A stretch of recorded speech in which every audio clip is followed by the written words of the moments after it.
everyone. This is Marwan, and today we're gonna be talking about AI and how to use it in the right ways in order to write thesis. Uh, Especially, it's about thesis today, but it can also be an insight for any of you who uses it in any field, whether it's thesis, finding a project, applying to jobs, and anything similar to that.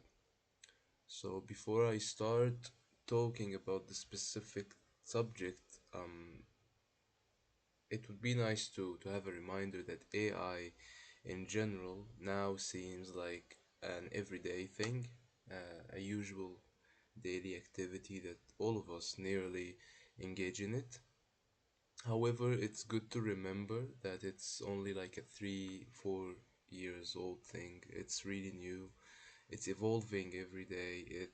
And simultaneously, lots of mistakes are being spotted in it every day. Lots of shortcomings, lots of errors. So it's important to be mindful that this is a very new thing, and although we're using it now, all of us in our academia, in our jobs, in our even people who are hiring, as have been said earlier in the previous videos, are using AIs, such as recruiters and HRs.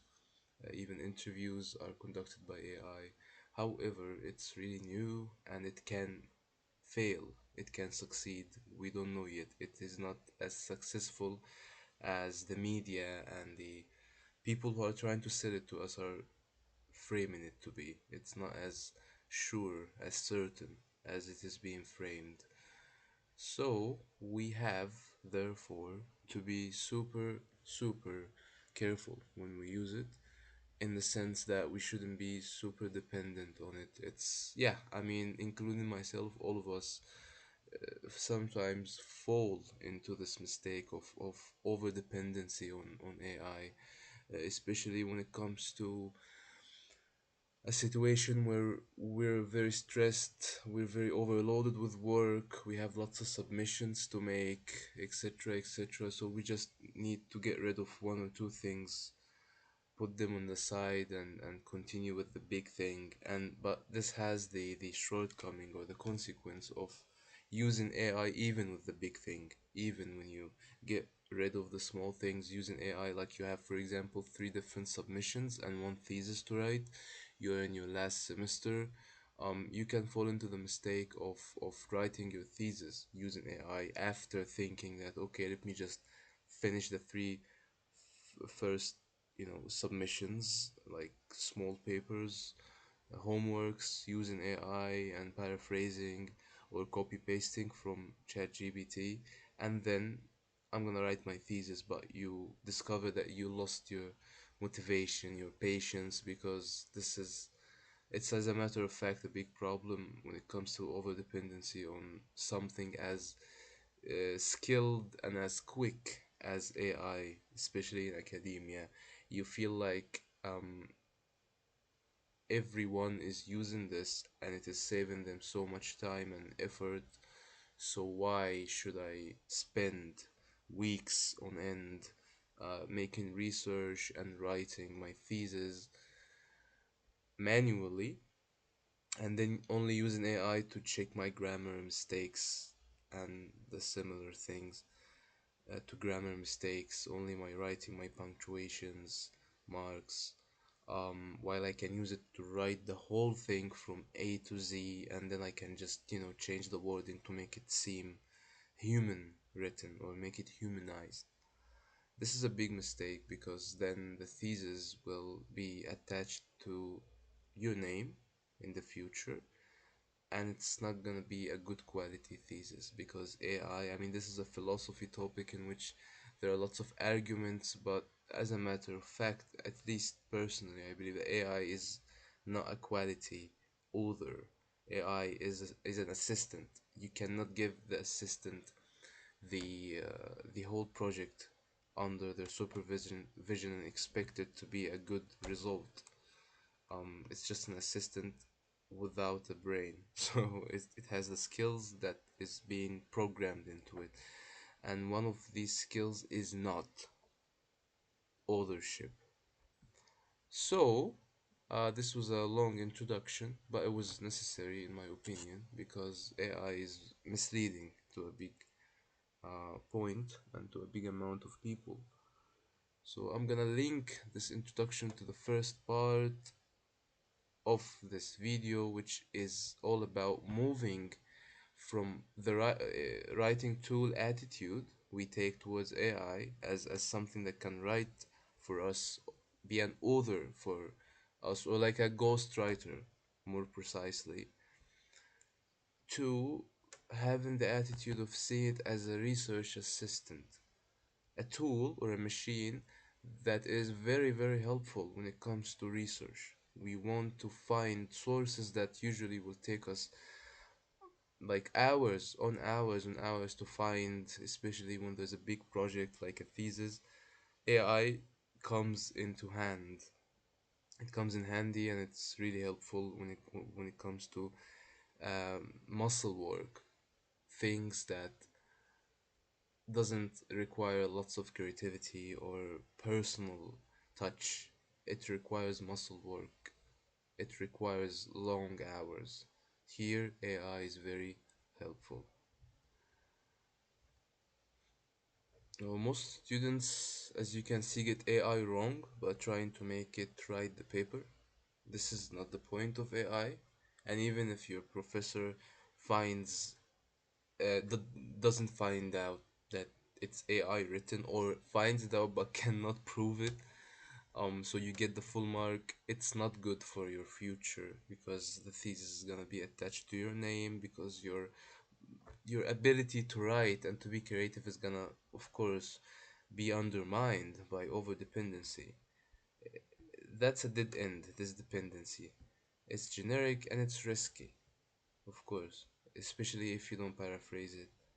The real hack is using AI to handle the cognitive heavy lifting of sorting through thousands of pages of data so you can actually, yeah. So this is the point I was talking about earlier.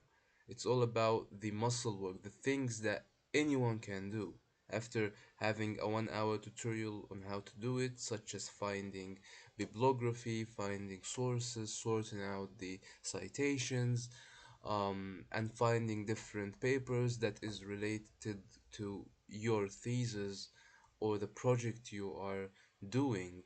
So this is not very hard in theory, but in real life it takes hours. It can take days or even weeks to find the whole thing, especially if it's a big project like a final thesis. So here we can use AI.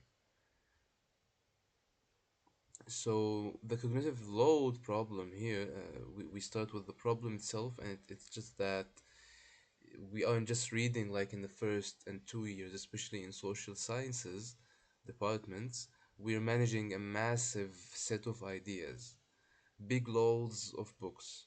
And the exhaustion doesn't come from writing the paper. We can write it, but the professor or the institution is expecting us to have a well researched, as much as well written material to submit to them. So we have to remember where did we see this specific quotation in a 300 page book or stack of PDF articles. This is really hard. So here there's an efficiency gap. It takes 3 hours to find the source in order just to write something in 10 minutes, like a short, small paragraph. This search, until the 3 hour search, is considered to be a bottleneck. It's an issue that needs to be fixed, and thankfully, we have good news. AI can really help with this to kill the bottleneck and make it fixed in 3 minutes, not even 10 minutes. So instead of spending 3 hours and 10 minutes in writing the paragraph, making the research and writing, it will take you 13 minutes or 15 minutes or at most 20, 30 minutes to finish the whole thing. So that your workflow in general, whether it's a thesis or a project, should be human centric. We provide the curiosity and the why, while the AI provides the speed and the where. Here the curiosity is our creativity in the written material. What we write, we should write it ourselves. And the whys, the questions, the central questions should not be provided by AI. AI is really good in fooling us by showing that it can come up with good questions, but what we don't notice is that our own genuine questions, if we take 10 minutes or half an hour thinking about a subject, a topic, and coming up with questions, will most probably be authentic to us. But with AI, it copy pasted from it is just replicating it from the internet. So we have to know that whatever we get from AI when it comes to the whys, it is not authentic. But AI will provide us with the speed, with the quickness. Instead of a 3 hour research, it's gonna be a 3 minute or even a 2 minute research. And of course, the where did it get it from, the source, the citation, the information. So here we have a change in our mindset towards AI, from a writing tool to a research assistant that only helps us to find what we need, not tell us how or what we need. We should know what we need and then get assistance from AI. The second part is about this process of using AI as a research assistant.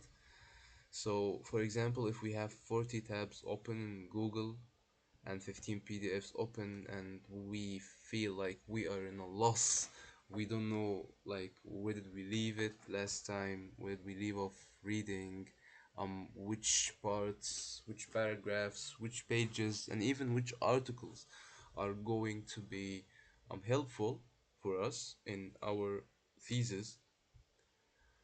This can be overwhelming, and like in addition to the emotional aspect of it, it's a waste of time, honestly. We don't live in the 80s anymore, and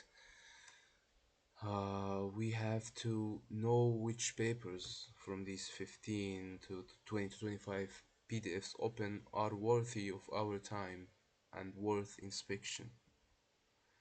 So deep extraction over summarization is very important. So let's say we took one PDF of these 15 and we uploaded it to our AI tool and asked it to summarize it for us.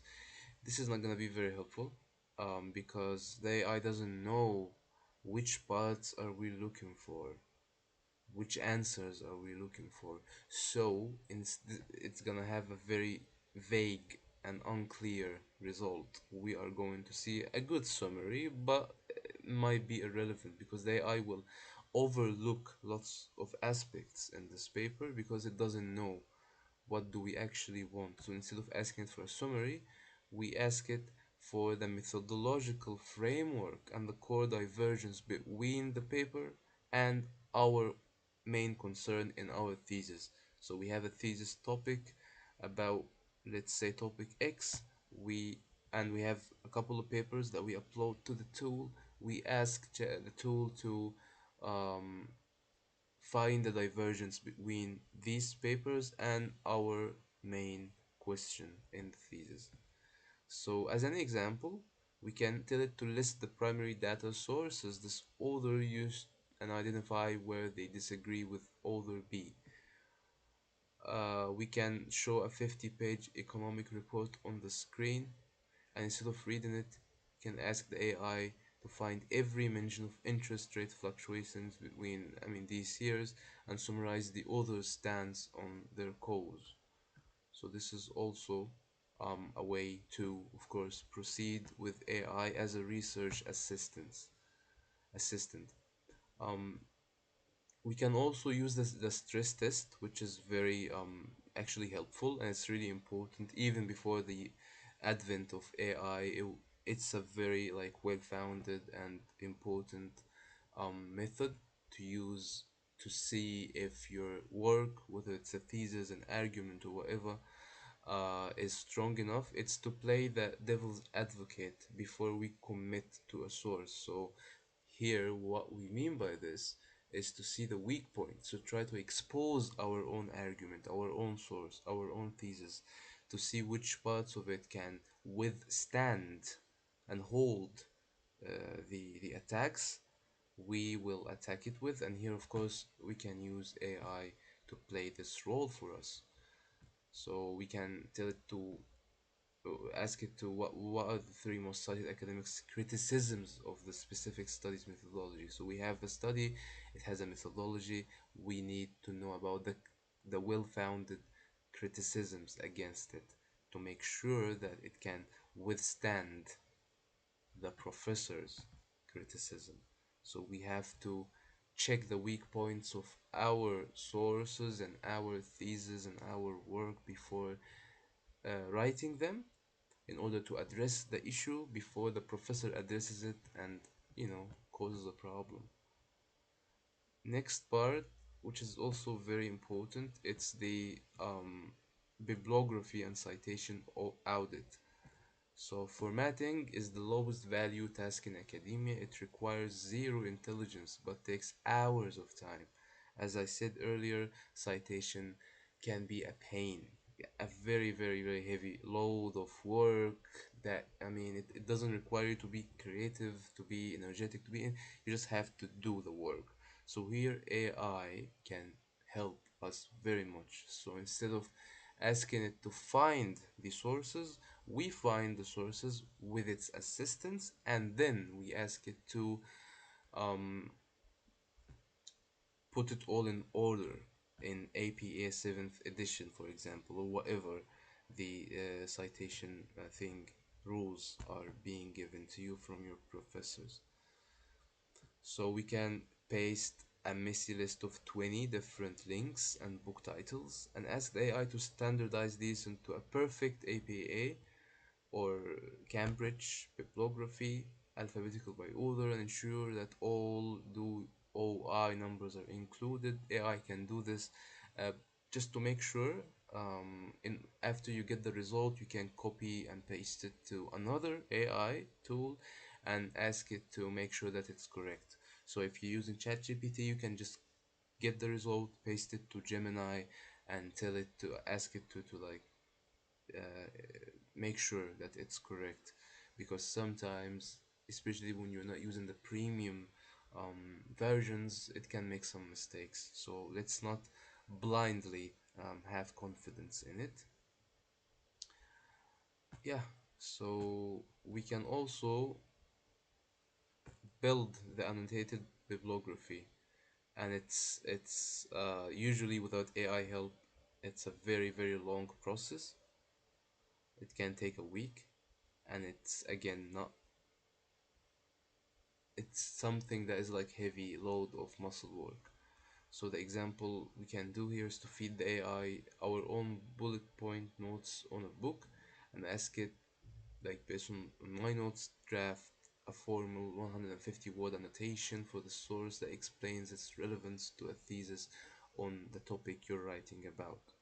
We're not asking AI to guess what the book is about. We're giving it our thoughts and asking it to fix the grammar and the structure.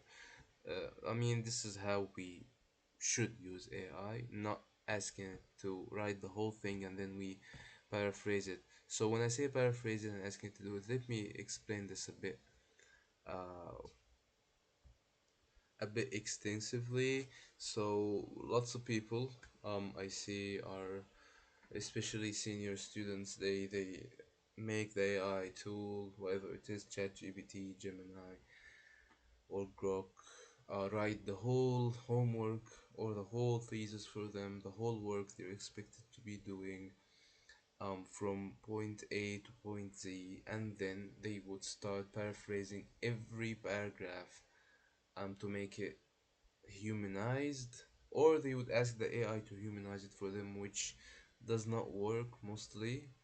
Um, so this is a thing that you can do when you are dealing with bigger issues and you have small tasks to finish and you don't have the time.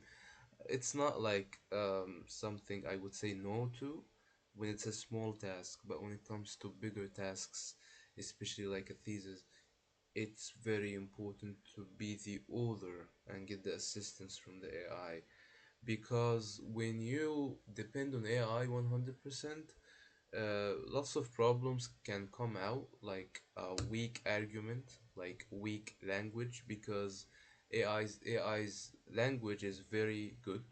So when you humanize it, you try to make it worse. You try to make it weaker for the AI detectors to see that it's human written.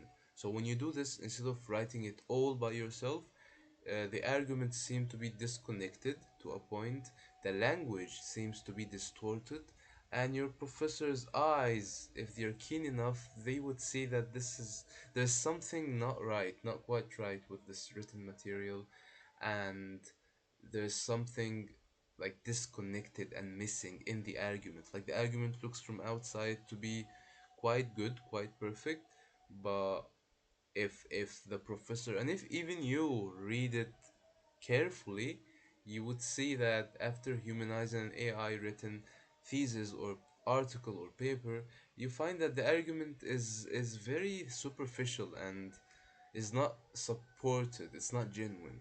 This is usually the case with me in my experience, so I do not suggest it, to be honest. Um, yeah, so here we're gonna talk about identifying the gaps and the blind spots check with AI. So the difference between a B and an A is finding your professor, an angle your professor hasn't seen 100 times before. So there is a technique called the cross-pollination technique, in which we ask the AI to find connections between two different fields. It's very good. It has a good impact on the professor, on the grading, and on the whole paper, that the strength of the paper in general. The example is like, for example, I'm writing about the 1950s Soviet Arab diplomacy, for example, but we will come up with a theory or an idea from sociology and try to make a connection between these two seemingly irrelevant or disconnected topics. Um, it can be the dependencies theory, from the 1900s as well, and we can connect it with these two nations' relations in the 1950s. When we do this, um, I mean, if we do it manually, it's gonna take hours because we will have to find connections between them and try to apply uh, the specific theory with the specific topic.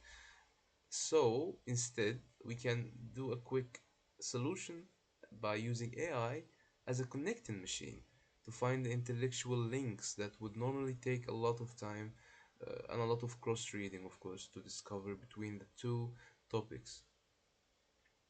Um, and of course, before we hand a first draft to the professor, it's very advisable to let the AI attack it, as we have mentioned before, to use it as a devil's advocate. We can tell it to like give it handed the thesis outline and ask it to act as skeptical historian whose job is to attack the work in front of him. So we should ask it to find the logical leaps, the gaps, and what questions will a professor ask to try to break the argument stated in the thesis or the outline. We can show an outline to the AI and ask it to give 5 attack questions. Of course, we should not ask it to answer these questions. We should answer them ourselves. So here's where our own work comes up. We have to use it as an assistant, not as a sheer and complete uh, author of the whole thing. Not as the teacher, as the assistant. Our teacher should be our professors. So we learn from the professor, we use our own brain and our own creativity to write, and then we use the AI as an assistant to find things that would take us a long time and a lot of effort to find, to organize the content we're writing, to grammatically correct everything, to fix the bibliography, etc. etc. So I know that today, especially with the humanizing tools, especially that you would see your peers all using AI it might sound like overdoing it and being over optimistic and ordered to not depend on AI at all. So this is not what we're talking about. This is not what we're asking you to do. It's all about being smart while using it, because believe me, lots of people can use it, but then when it comes to the actual job, they would be in a very bad position, because AI has the thing, it kind of poisons your ability to actually do the work. It causes lots of laziness, and it's like brain laziness, and you can't really make research anymore. I heard lots of people talk before about how in the first year, in the second year of their university education, they would be very energetic, they would write their papers. It would take them some time, but they would write it and they would get AAs easy while not depending or using AI at all. It was even before the advent of AI in academia, of course. Um, when I say advent of AI, I mean like the ChatGPT kind of tools that is pervasively used today. And now, after using AI a couple of times, they can't really like function in the same way anymore. They can't really focus in the same way anymore. So, I mean, this is why I'm doing this video, especially to make sure that you know the consequences of your action. If you use AI as much, it would have a consequence, unfortunately. We all wish it wouldn't, but unfortunately, it would have the consequence of simple inability to do the smallest things. Writing a small report would require AI, making the smallest research. Instead of Googling it and trying to find it, you would just ask ChatGPT and blindly depend on it. And the beginning of the video, if you remember, I mentioned that AI, I mean, it's used in this way, new way of over dependency for the past 3 years only. I remember it was the beginning of 2023 when it first came up in university life, maybe the end of 2022 and the mid of 2022 for programmers. So it's a very new baby. It's very young, and we should not depend on it in this way. Even if we do, we have to be mindful that it might actually not work in the long term. There are lots of talks of how resources of the world, lots of energy, lots of water supplies are being abused basically in order to generate AI material, in order to reply to your messages. So this might not be sustainable. Like, alongside the ethical concerns about this, even if you don't care about the ethics, let's say, it is not sustainable most probably, so it might not work for you uh, in the long run, and you would have to learn everything, the basics from the beginning. If not learn, you would have to get used to it again. So why not keep our efficiency in check and use AI as an assistant to help us do things that we know we can do with or without it. The only difference and the reason why we're using it is to save time and to be more efficient. But if disappears one day, we should know that we're able to function in the same way, albeit it can take more time now to do the same tasks and even better without it. This is the first part of AI tutorials. Thank you for staying with me, and see you in the second part.